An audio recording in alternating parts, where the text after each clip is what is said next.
2026 के 4 महीनों के अंदर निफ्टी 26,000 के लेवल से गिर के 22,300 का लो लगा चुका है।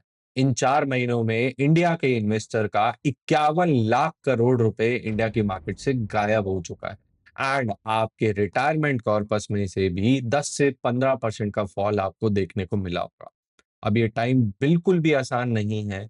यहाँ पर बहुत ज्यादा डर और सवाल, ये दोनों चीजें आपके दिमाग में होगी। आपको ऐसा लग रहा होगा कि इस टाइम पे म्यूचुअल फंड्स में से एसडब्ल्यूपी को रोक देना चाहिए या फिर इस एसडब्ल्यूपी को कम कर देना चाहिए। और कुछ लोग तो इस बारे में भी सोच रहे होंगे कि म्यूचुअल फंड्स में से लॉसेस बुक करके ही भले ही पैसे को निकाल लो और एफडी में जाके पैसे को उठा के डाल दो, जिससे एक फिक्स रिटर्न के साथ आपको अपने पैसे के ऊपर एक मंथली इनकम देखने को मिले। अब ये सारे सवाल जायज हैं और आपका परेशान होना भी जायज है। बट इन सारे सवालों का एक ही इलाज है, नॉलेज और क्लैरिटी, जो मैं आज इसको बताने वाला हूं कि कैसे एसडब्ल्यूपी करनी चाहिए, कितना परसेंटेज करना चाहिए। क्योंकि अगर आपने गलत परसेंटेज का एसडब्ल्यूपी करा तो आपका पैसा खत्म हो सकता है, आपकी मंथली इनकम रुक सकती है।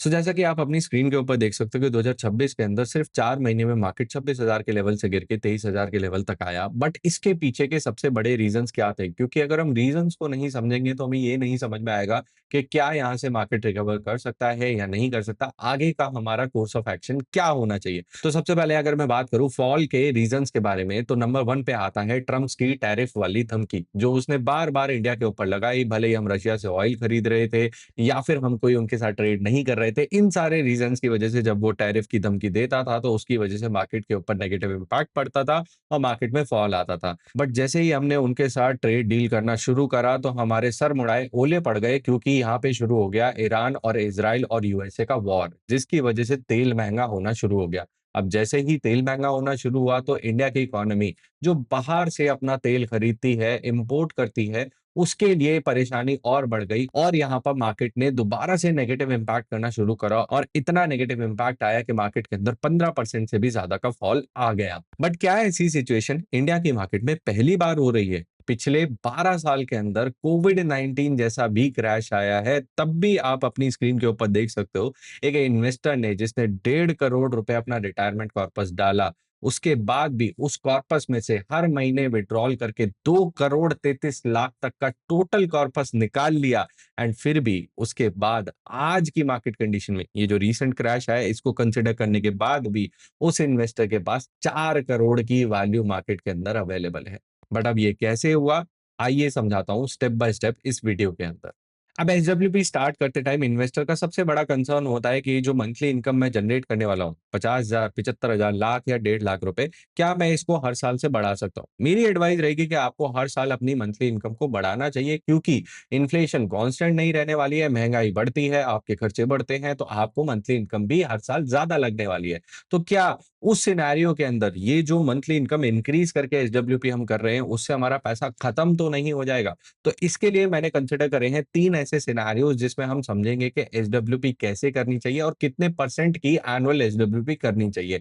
सबसे पहला है 75,000, दूसरा सिनेरियो है 1 लाख रुपीस एंड तीसरा सिनेरियो है 1.5 लाख रुपीस। इसमें 75,000 का अगर हम विड्रॉल कर रहे हैं तो वो साल का 9 लाख निकल के आता है और टोटल 1.5 करोड़ के कॉर्पस के ऊपर वो 6% होता है। 1 लाख वाली एसडब्ल्यूपी के अंदर 8% विड्रॉल रेट होगा एंड 1.5 लाख वाली एसडब्ल्यूपी के ऊपर 12% का एनुअल विड्रॉल रेट होगा। जरा इन तीनों ही सिनारियोज को पिछले 12 साल के डेटा के ऊपर कंसीडर करके चेक करते हैं और समझते हैं कि मार्केट की अलग-अलग कंडीशंस में इन्होंने कैसा परफॉर्म किया है। सबसे पहले मैं आपको लेकर आ गया हूं एडवाइजर खोज के कैलकुलेटर के ऊपर, जो कि रियल टाइम एनएवी के ऊपर डेटा को कैलकुलेट करता है। ये कोई इमेजिनेशन नहीं है, ये कोई हाइपोथेटिकल डेटा नहीं है जिससे आपको ट्रस्ट करने में थोड़ा सा डिफिकल्ट हो। ये एक एक्चुअल डेटा है जिससे आपको ट्रू मार्केट कंडीशन समझ में आएगी। एंड नेक्स्ट मैंने यहाँ पे ICICI prudential multi asset fund का एग्जांपल लिया है। ये कोई रिकमेंडेशन नहीं है, ये कोई बाय सेल रिकमेंडेशन नहीं है, बल्कि ये एक कोशिश है जिसकी मदद से मैं चाहता हूं कि आपको मल्टी एसेट कैटेगरी के ऊपर ये समझ में आए कि स्कीम्स ने कैसा बिहेव किया। आप यहाँ पे कोई भी balance category, multi asset, aggressive hybrid, इन सारी कैटेगरीज की स्कीम्स को कंपेयर करके देख सकते हो। ये फ्री कैलकुलेटर है एंड इसकी मदद से समझ सकते हो कि अलग अलग स्कीम्स ने अलग अलग मार्केट कंडीशन में कैसे परफॉर्म किया। नाउ सबसे पहले चेक करते हैं 1 लाख का एग्जांपल, जिसमें हमारा साल का परसेंटेज विड्रॉल जो है वो 6% का है। यानी कि 1.5 करोड़ के कॉर्पस पे मैं 1 लाख रुपए महीना निकालने वाला हूँ और इस 1 लाख को हर साल 10% से बढ़ाने वाला हूँ। ध्यान से सुनो आप इस बात को कि हमें पैसे को कांस्टेंट नहीं रखना है, जैसे कि मैंने एक्सप्लेन किया। इस पूरे डेटा को मैंने कैलकुलेट किया है 2014 से लेके अभी तक, बट मैंने विथड्रॉल रेट स्टार्ट किया है 2015 से। ऐसा मैंने क्यों किया है? ये एसडब्ल्यूपी के कुछ रूल्स होते हैं सेट करते टाइम, कैसे आपको प्रॉपर्ली एसडब्ल्यूपी सेट करनी है। ये चीज़ मैंने अपने कोर्स में डिटेल में बात करी हुई है, तो अगर आप इस चीज़ को समझना चाहते हो तो डिस्क्रिप्शन में लिंक पे क्लिक करके जॉइन कर सकते हो। देन उसके बाद मैंने पूरा जो डेटा कैलकुलेट किया है वो 2026 तक कैलकुलेट किया है, 7 अप्रैल 2026 तक, जिससे हमें एक ट्रू पिक्चर समझने में हेल्प मिले। तो यहाँ पे जैसे ही मैंने सबमिट पे क्लिक किया तो स्क्रीन के ऊपर आप देख सकते हो 136 महीनों के अंदर 1.5 करोड़ की इन्वेस्टमेंट अमाउंट पे मैंने 2 करोड़ 33 लाख रुपए अपने अकाउंट में निकाल लिए। 2 करोड़ 33 लाख रुपीस। देन उसके बाद भी मेरे पास 4 करोड़ 2 लाख रुपए का कॉर्पस बच गया। ये कितना बड़ा नंबर है जो आप अपने आने वाली जनरेशंस को पास ऑन करके जा सकते हो। बट अगर एक इन्वेस्टर बोले कि मुझे शुभम अपने पैसे के ऊपर ज्यादा ग्रोथ देखनी है, इनकम कम भी होगी तो चल जाएगा, मुझे ग्रोथ ज्यादा देखनी है, तो उस इन्वेस्टर के लिए मैंने सेकंड एग्जांपल निकाला है जो कि है 75,000 की अमाउंट। सारी चीजें सेम कंसिडर करते हुए यहाँ पर आप अपनी स्क्रीन के ऊपर देख सकते हो, क्योंकि हम 75,000 रुपीज का मंथली विड्रॉल निकाल रहे हैं, तो उस रीजन की वजह से जो मेरा फाइनल विड्रॉल निकल के आ रहा है, टोटल अमाउंट मैंने अपने बैंक अकाउंट में कितना निकाला, वो है 1 करोड़ 75 लाख, 1 करोड़ 75 लाख रुपीज। उसके कंपैरिजन में जो मेरा फाइनल वैल्यू का जो अमाउंट है वो 5 करोड़ 35 लाख रुपीज का है। यानी कि मेरा पैसा ग्रो ज्यादा हुआ है, मैं अपने आने वाली जनरेशन को ज्यादा पास ऑन कर सकता हूँ। इनकम मेरा शायद 75,000 रुपीज से मेरा घर खर्च चल जाएगा, और जैसे कि मैंने बोला पहले साल के अंदर 75,000, अगले साल में 82,000, तो इनकम अच्छे से ग्रो भी कर रही है। यहाँ पे वो वाली टेंशन नहीं है कि हमारा पैसा ग्रो नहीं कर रहा है। लास्ट में उस इन्वेस्टर के लिए जिसने मुझे बोला कि मुझे ज्यादा इनकम चाहिए, मेरे को 1% का विड्रॉल रेट चाहिए, 1.5 करोड़ रुपए डाला है, महीने का 1.5 लाख रुपए बैंक अकाउंट में निकाल के दो, तो उस इन्वेस्टर का सिनेरियो क्या आ रहा? यहाँ पे आप अगेन अपनी स्क्रीन के ऊपर देख सकते हो 136 मंथ्स के अंदर 1.5 करोड़ के कॉर्पस पे 3.5 करोड़ का बैंक अकाउंट के अंदर विड्रॉल आया, 3 करोड़ 50 लाख रुपए। इसके बाद जो इन्वेस्टर का फाइनल वैल्यू म्यूचुअल फंड्स के अंदर बचा वो 1 करोड़ 36 लाख रुपए ही रह गया। ये पैसा उसकी इन्वेस्टमेंट से नीचे आ गया।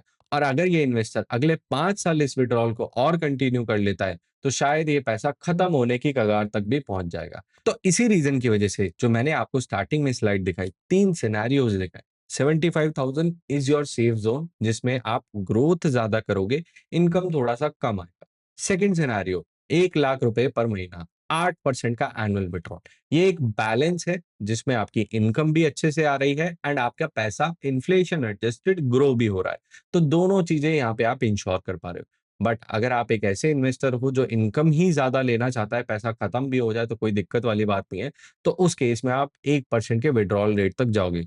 मेरी वर्डिक्ट सुनना चाहते हो तो प्लीज 1% के विड्रॉल रेट को मत करो, क्योंकि उसमें आपका पैसा ग्रो नहीं कर रहा है, इन्फ्लेशन के बराबर नहीं रह पा रहा है, तो आपकी जो वैल्यू है कॉर्पस की वो गिरती जा रही है।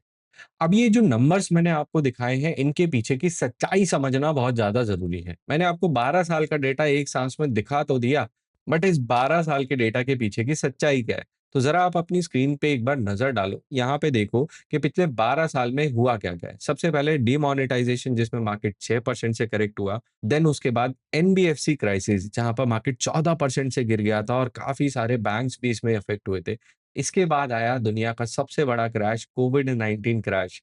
लार्ज कैप कंपनीज जो स्टेबल मानी जाती हैं, वो भी 40% तक गिर गई। एंड इस कोविड-19 के क्रैश से हम रिकवर भी नहीं हुए थे। देन उसके बाद हमारा रशिया यूक्रेन का वॉर शुरू हो गया एंड उस टाइम पे भी मार्केट के अंदर 18% का क्रैश आया। आफ्टर दैट जब 2024 के अंदर इलेक्शंस हुए, रिजल्ट्स उतने फेवरेबल नहीं रहे तो मार्केट 5% गिरा एंड लास्ट में जो सबसे लेटेस्ट इज़राइल, ईरान और यूएसए का वॉर हुआ, उसमें भी मार्केट 15% तक गिर गया।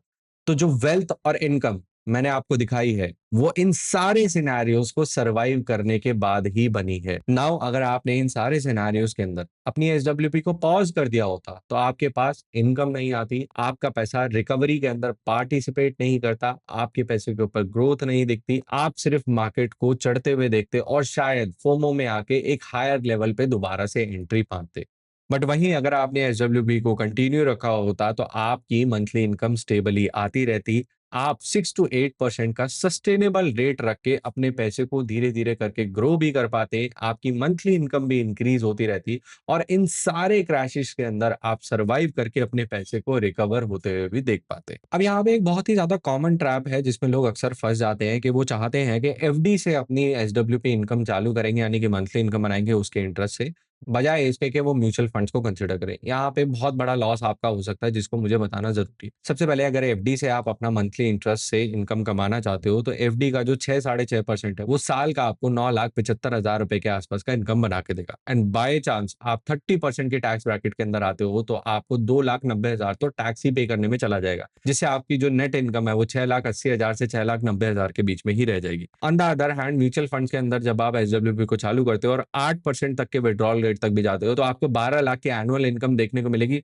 प्लस जो यहाँ पे टैक्स है वो 12.5% का है एंड इसमें भी सरकार आपको 1,25,000 के गेन्स की टैक्स फ्री एग्जेम्पशंस देती है। तो यहाँ पे आपको जो टैक्स अमाउंट है वो काफी ज्यादा मिनिमल रहने वाला है। इसके बाद अगर आप एफडी से अपनी रिटायरमेंट इनकम चला रहे हो तो वहां पे ग्रोथ का कोई भी स्कोप नहीं है। जो 1.5 करोड़ आपने इन्वेस्ट करे थे वो आगे भी 1.5 करोड़ ही रहने वाले हैं, चाहे आप 10 साल 15 साल या 20 साल अपने पैसे को होल्ड करके रखो।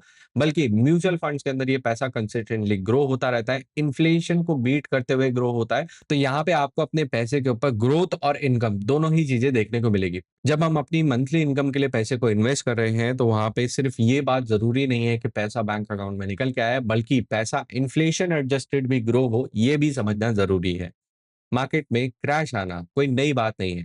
पिछले 12 सालों के अंदर मैंने आपको 6 ऐसे सिनेरियोज दिखा दिए जब मार्केट में 5 से 40% तक का फॉल आया था। बट स्टिल एक इन्वेस्टर जो पैनिक नहीं करा बट अपने प्लान के ऊपर उसने भरोसा रखा, विड्रॉल रेट को 6 से 8% के बीच में मैनेज किया, अगर हुआ तो बफर बनाने के लिए 2 से 3 साल का लिक्विड फंड के अंदर पैसा डाल दिया एंड एसडब्ल्यूपी को ट्रस्ट करते हुए और अपने विड्रॉल रेट को चेक में रखते हुए एसडब्ल्यूपी को कंटिन्यू करा, तो इस इन्वेस्टर ने अपनी मंथली इनकम को भी सही तरीके से एंजॉय किया एंड अपने पैसे को ग्रो होते हुए भी देखा। सो होपफुली इस वीडियो से आपको काफी हद तक एसडब्ल्यूपी और मार्केट क्रैश के बारे में क्लैरिटी मिली होगी। बट अगर आप स्टेप बाय स्टेप तरीके से समझना चाहते हो कि एसडब्ल्यूपी को कैसे स्टार्ट करते, कौन सी कैटेगरी सेलेक्ट करते हैं और मेरे लिए क्या बेस्ट परसेंटेज रहने वाला है, तो आप मेरा कोर्स भी जाके ज्वाइन कर सकते हो जिसका लिंक मैंने डिस्क्रिप्शन में डाला हुआ है। आपके कोई सवाल रह जाए तो आप मुझसे उसी कोर्स के अंदर लाइव आके मास्टर क्लास के अंदर क्लियर कर सकते हो। इस वीडियो में एंड तक बने रहने के लिए बहुत बहुत थैंक यू। इस वीडियो को लाइक जरूर करना एंड अपने उस दोस्त के साथ इस वीडियो को जरूर शेयर करना जिसकी रिटायरमेंट लाइफ आप इस वीडियो से सिंपल बनाना चाहते हो। Mutual fund investments are subject to market risks. Read all scheme related documents carefully.